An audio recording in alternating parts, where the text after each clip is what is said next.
Welcome back to another episode of Talking Intentionally. Today we're speaking with Mike Brock, who is an eccentric guy and also one of the early employees at Cash App and a bunch of other cool places. He's been in tech forever, worked in crypto, done a lot of interesting things, so we're really excited for this conversation. We hope you enjoy, and as always, let us know if there's anything you want to see on the podcast next or any feedback you have for us. Take care and be well. Bye. Hey guys, welcome back to another episode of Talking Intentionally. It's myself and Ash. Yo, what's up, guys? With Mike from a storied career in Silicon Valley. Thanks for taking the time to speak with us. Yeah. How's life? It's great, good being out here in New York. Great time of year to be in New York, right near New Year's. Yeah. Right near Times Square here. Life's okay, I suppose. I mean, it could be worse, right? I mean, I could be sick, I'm not. Could be dead, I'm not, I mean, it's Alive and kicking. we're alive and kicking, Yeah. right? And, and the world marches on. Yeah.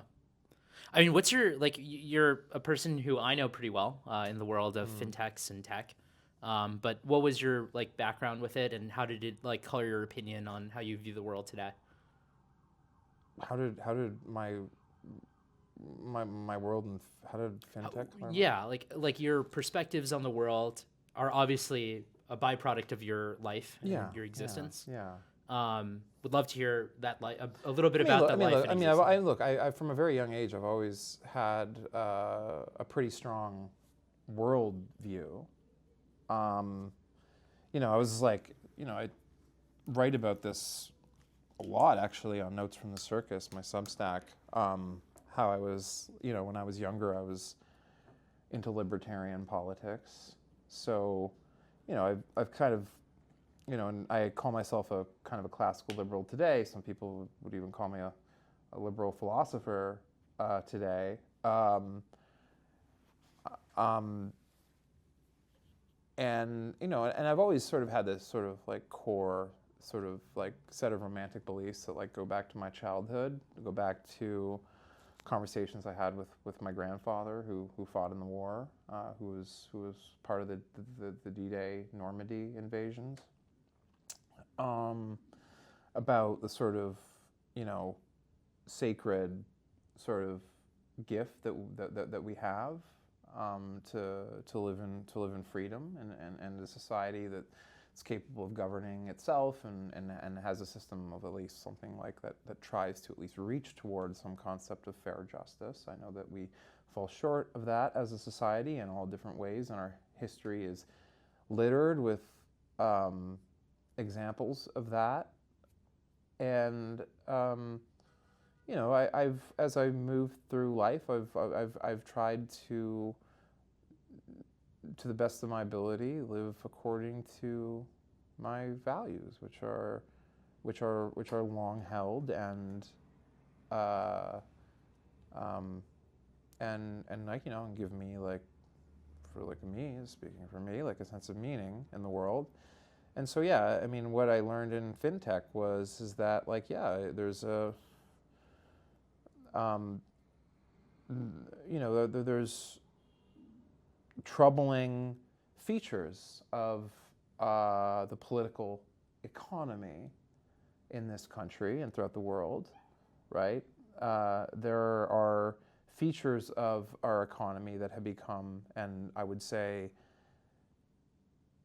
in the case of the financial industry, which is and fintech, which is to your question, has become something that I think in many cases has become very extractive. Not all. I don't. Fintech. I don't think is. Obviously I worked in fintech. I don't think I was working on extractive products, right? That's not what I'm saying. No one should read that into what I'm saying. Financial products serve a purpose, right? They can be sort of pro-social or anti-social. My views on Bitcoin and crypto have evolved since I left that sphere, as you guys know. So I mean, I definitely think I'm definitely not of the ilk of and we can talk about this, the sound money theorists and Bitcoiners who think that we should kind of get rid of all high finance and get rid of I don't think we should get rid of like debt-backed money. Like I think that's an insane proposition. I think John Maynard Keynes was correct actually in his rebuttal. And by the way, like we can talk about like Ludwig von Mises as well, and like what his people talk about his theory of money. Yeah. No, but I mean like the I wrote about this as well, that the Bitcoiners and other sound money theorists, gold bugs, often actually misrepresent what Mises was saying about like the properties of money and why he like valued like gold in particular, like the Bitcoiners in particular are they have this. You guys would be familiar with the fact that the Bitcoiners like are all they're all triggered by Peter Schiff, and they've been in this sort of ping pong with him. They've been in this like ping pong match with him like intellectually, and it's interesting because like and I'm actually quite like Schiff himself is right obviously as a would consider himself, I think that's fair to say that you're a scholar of Ludwig von Mises, am I not correct? Yeah. So one of the things, and Mises was like a really smart guy, right? Like he was at the time he was looking at a world at the time, world of great change. There was a few things that were kind of going on in sort of elite conversations and intellectual discourse at the time that Mises and Hayek were sort of active in the world. One of the a big one that like a lot of people don't like talk about, but it's actually like really important to sort of like really situate sort of the intellectual history of these. And I would say that Hayek and Mises are classical liberals. I would not say that Rothbard is not, right? I think there's like a hard division that happens there that we can talk about at some point. But they were on the other side of the sort of the revolution in physics, right? This was sort of we had the quantum physics revolution at the beginning of the 20th century. In fact, it was in fact Niels Bohr, the famous physicist, and who in some ways was quite like influential on the thinking of like how to sort of think about information in markets that both Mises and Hayek sort of like use. So there's this thing in quantum physics called the measurement problem. You can know either the position or you can either know the position or the velocity of a particle, but not both at the same time.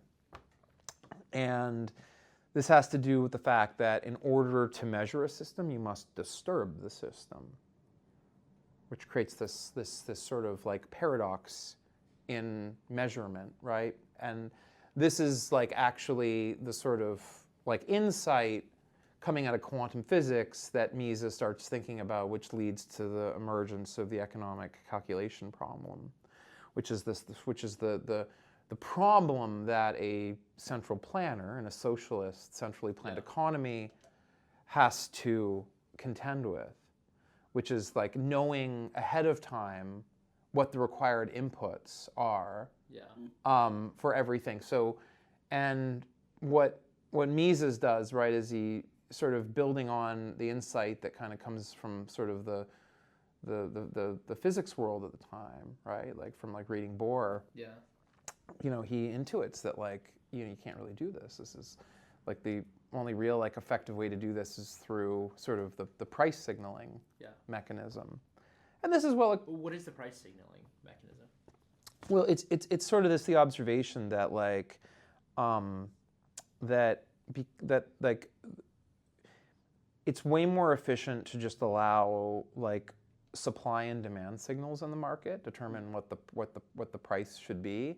And so for example, there's lots of like really interesting features, right, in sort of this basic neoclassical economic view, where you're just like, okay, so imagine you have a shortage of like, apples one year.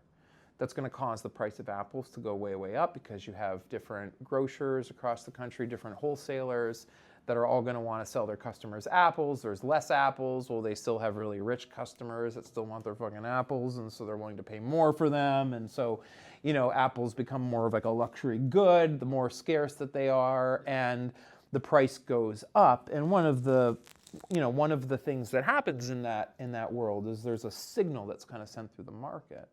And other farmers, maybe the other farmers are growing pears or berries, and they're like, "Do you see the price on apples? Maybe I should grow some apples next year and cash in on some of that demand," right? And that's like the sort of, that's sort of how the price signaling mechanism like works, right? And this is, and Mises is sort of observing that like all of this sort of happening in a distributed way. Milton Friedman talked a lot about this too, right? And Friedman's not Austrian. He's associated with the Chicago School, which is closer actually to Keynesianism than to Austrian economics. A lot of people don't realize that, like, because there's this really weird, weird aestheticization in libertarian politics and market fundamentalist politics that associate, say, like Milton Friedman and the Chicago School as kind of being in the same world as like the Murray Rothbards and libertarians of the world. But that's like really not actually like fair. Like Friedman would have like recognized these people as like fascist reactionaries. Like if he was like alive today, like I can't imagine Friedman seeing eye to eye with Hans Hermann Hoppe or someone like that. So there's a lot of, especially like in the crypto and like Bitcoin world, like there's a lot of like really tortured retellings of like what these people actually believed. I mean, my question, do you think like historicism is really that important? Like, I think maybe there's like a lot of like intellectual pontification about like the roots of why Bitcoin matters. But I think for a lot of other people, like probably the vast majority of like some of like the masses of people who own Bitcoin have some form of skepticism about their government and governments, and they want to have something that maybe doesn't go down in value. What do you think a government is? Tell me what the government is. Planner that regulates public goods. A planner that regulates public goods. Okay. I think that's what I think of. I think there's certain things that they should not meddle with, and then public goods should be meddled with. I don't know. Yeah. What's your definition? I don't know. Like it would be entity that regulates rules that the masses agree upon and is funded in some capacity through the taxing the citizens. Yeah. Okay. Well, I mean, government is the greatest social institution that humans have ever created, right? It is the basis of civilization, right? Like, we have the ancient cities, right? Like, Babylon, the ancient cities and ancient Mesopotamia, right? The early human civilizations. And, a philosopher by the name of Thomas Hobbes, who wrote a famous treatise, The Leviathan. He observed that that there was really two. There was two worlds that he sort of observed from his vantage point of civilization. Is that in civilization, there are people who have moved to these cities, these great cities all around the world, right? Like Constantinople, and in the Ottoman Empire and all this other stuff. And then there's other people, right, that live what he refers to as in the state of nature, sort of these tribal people. And he notices that the lifespans of these people who live out in nature have lives. He uses the term nasty, brutish, and short lives. Yeah.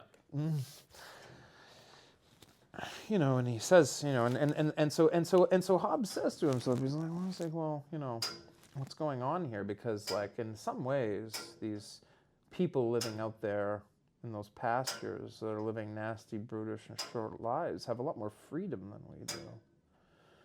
We don't have tax collectors and census takers and like, sort of, like religious organizations that are sort of like, exerting social control over our societies. But there's less violence, less people get killed arbitrarily, and when that happens, people get punished, and people are feared away from doing those sorts of things. And so he kind of recognizes. He says this government thing actually saves a lot of lives. I mean, anything doesn't go. We have, there's some basis in our humanity for seeing what's right and what's wrong, and we don't have to like really get sophisticated about it and be like, am I the one who should speak about this? Yes, you are. You're a human being. This is a wrong thing. You shouldn't do this. Stop right now. I demand it. Just more tangibly on the fintech side, or just on not even fintechs. Screw fintech. Any tech, any corporation, any company that comes out. How do you, like when you mentioned at the start that there are certain decisions that are being made that are pro-social and good and like help out a lot of people, and then there's certain things that are very extractive. What are things that immediately come to mind? Like any time period you want, like when you first entered the industry versus today, or even go further back, like humans 1,000 years ago. Let's talk about what pro-social is first, right? Because I think like if you're, it's a good question, and I don't think it's ever something that you can fully sort of, like, there isn't like if you wanted me to sit down right now and create a slide presentation of like, these are the questions to ask to derive the properties of a certain like product or product set versus some sort of like, market opportunity, like what would be pro-social or anti-social? The question is, honestly, we don't know, right? I mean, like, I think that like social media is a great example of this, right? In the late, 2000 aughts, right, at the beginning of the Facebook and Twitter era, sort of coming out of the MySpace era in the mid 2000 aughts, I think there was a great intuition across both the left and the right that social media was a pro-social technology. We did not foresee the risk of like this, of these. Some people did, like, to their credit, by the way. Like, there were people yelling from the shadows, certain elements of academia and stuff, like, kind of people who really study, say, Marshall McLuhan, for example. Marshall McLuhan, Canadian philosopher, sort of is responsible sort of for this observation in media theory that the medium is the message. And so there were people that were like, this is a problem, right? Like, and as advertising became the answer for how social media was monetized, that meant that like the making the most amount of money in that advertising business means getting as many ads in front of as many eyeballs as possible for as long as possible, and this leads to the sort of the rise of this growth hacking sort of like, product culture in Silicon Valley. You get data scientists in there analyzing behavior. Psychology, and there really only is like one ultimate conclusion, which is that there's just like there's the dopamine system in the brain. It's regulated through a complex interaction, I believe. Like, people can check me on this, with like the amygdala system, which is the fear anxiety system, right? And if you can get that system really activated, you can then kind of get dopamine hits really easily by like sort of like targeting out groups, enemies, sort of like, conspiracy theories like work really, really well here. And you can get the brain just really kind of just like, fuck, I hate these enemies. And there becomes like a competition of like who's the most intellectually honest conspiracy theorists, right? Yeah. Like that's definitely happening. That's yeah. Taylor, right? I don't know. Anthropic versus like all these tech companies. Something is more like AI. Something is more real. Yeah. Yeah.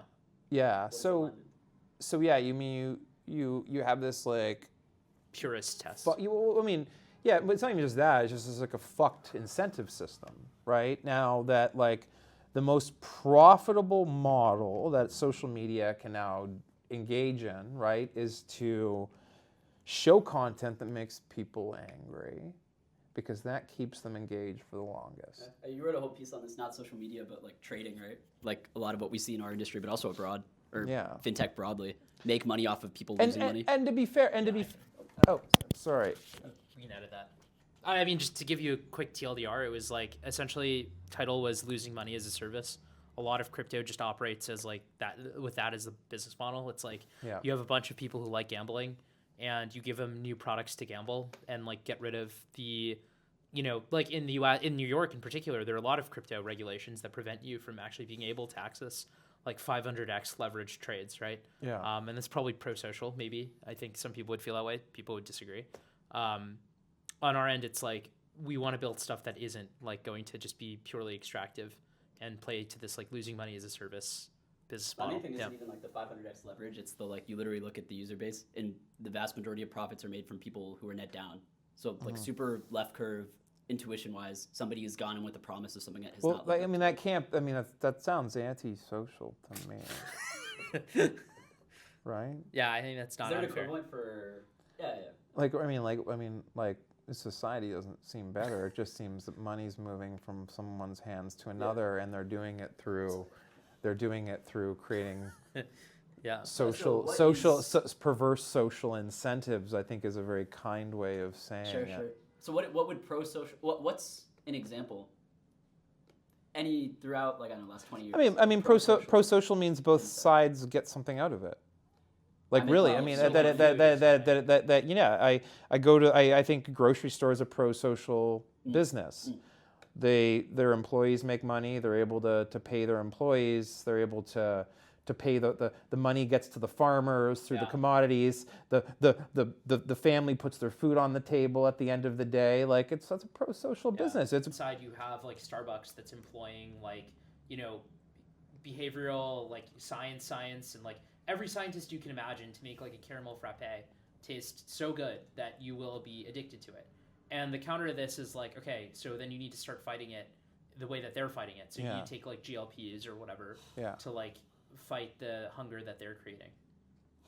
Yeah, look, I think GLP-1s are actually like they appear to be like a major medical breakthrough on many fronts, not just for diabetes, like type 2 look, as a type 2 diabetes treatment, it is like a miracle drug. As the way in which it helps regulate appetite and create satiation,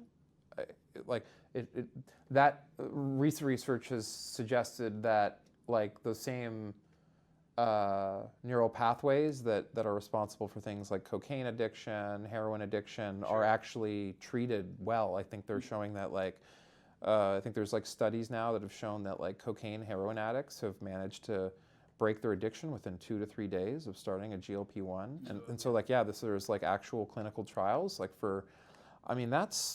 we should celebrate that kind of scientific breakthrough. I mean, this is a lot of suffering that these GLP-1s are alleviating. Like grocery store, pro-social, clear. I feel like most humans would agree with that. Same thing for even what you just described, like scientific studies that prove that something is better physically for humans. Like a lot of people would agree on this. What about the stuff where it's not as clear though, right? Like, and for our neck of the woods, and I guess yours in the past, like finances are very strange. Like I forgot what it was. I think it was like auto enrollment by the U.S. government in 401ks in like the 50s or 60s or some shit. Yeah. It's like, is that good? Is that too paternalistic? Is savings good? Is that something that's I think pro-social thing? I don't know. I mean, like also Australia, right? They have superannuation, right, program, which it's like that. It's basically forced 401ks. Yeah. So Australia does that. Like, so, other countries do differently. Canada has the Canada Pension Plan, which is run by CPPIB. Similar sovereign wealth funds in Scandinavian countries, right? Like Norway has a really huge sovereign wealth fund that they use their oil wealth to seed, and then that funds their sort of like equivalent of Social Security. The Australian model is more 401k like, but it's mandatory. You have to pay into it. I think even if like you don't like pay into it like voluntarily, they like add it to your tax bill and buy a plan for you or something. Like you don't really have a choice. So is that pro-social? Because then you get to the question of, is savings good? Is forcing people to do in total opposition to what he was just talking about with like the gambling risk on losing money as a service? I think it's fair to force people to save for their retirement, because I think that, and there's, I think it's pro-social because to be irresponsible your whole life and then, show up at the end of your sort of health span and then create a situation where we're not going to let you die. So either taxpayers or unpaid medical bills are going to end up doing the job. That's actually that's a form of look, some people will be poor their whole lives, and we can understand that. We can have programs for them. We have Medicaid, and we should not for people who simply can't get off the ground because they're born with a physical disability, or some people are victims of circumstance. If some people, right, they grow up, or some of these kids, right, they have a traumatic childhood. Maybe both of their parents are murdered in front of them by a gang member or something, and they grow up really fucked up, and they spend their whole life living in Section 8 housing and stuff like that. Should we feel really angry that some of our tax dollars go to allaying some of that person's suffering? Their life's been pretty shitty. I don't feel bad that some of my tax dollars go to that person, right? I think that, I think to ask people to save, right, is responsible. Yeah, the only quick follow-up on this is I agree on these examples, but these are also clear examples. I feel like a lot of what we've seen for the stuff that to a lot of people is not pro-social, it's not as clear. Should you ban sports betting outright? I don't think so. It's my right. Somebody's right. They want to go and do that. Should you ban? I don't know. I don't know. I'm open-minded about it. Yeah. And on the flip side, for us, it's would it be good if every dollar on this planet was earning to some extent? I think that's something. I think betting. I'm open to, I have people close to me that take a harshly different view, and I'm persuaded by some of their arguments actually against it, up to the point of suggesting that maybe some regulations are needed, maybe I'm sure the Kalshi guys and these people don't fucking like me saying this, but maybe something similar to the qualified investor status or something, that if you're going to bet thousands of dollars on one of these platforms, that maybe there's some sort of check to prove that you are above a certain income level. I know that sounds paternalistic, yeah, but I don't know. The reason why we had the qualified investor thing too is because the reason why that whole thing was brought in, and I know they're getting rid of it now, and so you have all these secondary markets now that are starting to open up to consumers. But one of the reasons why we had that was not to keep the middle class and poor people out of non-public secondary markets. It was because there was a lot of fraud.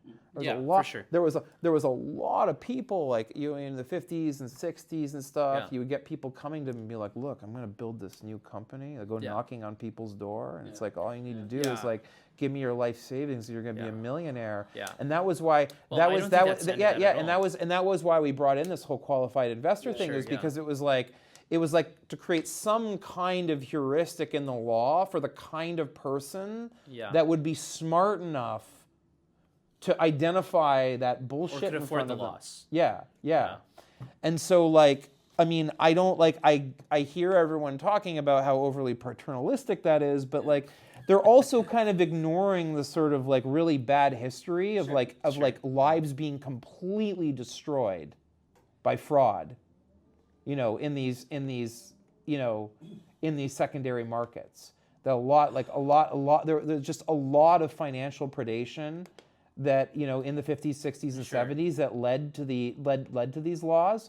And then you've got all these like crypto anarchist people who are kind of saying, no, what's really happened is the rich people want to keep it all to themselves. It's like, no, it's not quite what's happening. I mean, capital likes to have access to more liquidity. So having access to consumer liquidity is going to push the hurdle rate on risk down. So like there's no like real incentive for the capital markets to lock consumers out. That doesn't make any sense, really, like from like a free market perspective. What really happened is there was a lot of financial predation in the period before the Great Depression, and there was a bunch of it again, like in the 70s. And like and in the 80s, and like and then there was like a whole series of deregulation and then re-regulation after the financial crisis. Yeah. And then now we have like crypto and betting markets, which are sort of like a new deregulation thing. Yeah. And look what we're seeing. We see FTX is falling apart. We see stories of people's lives being destroyed. Yeah.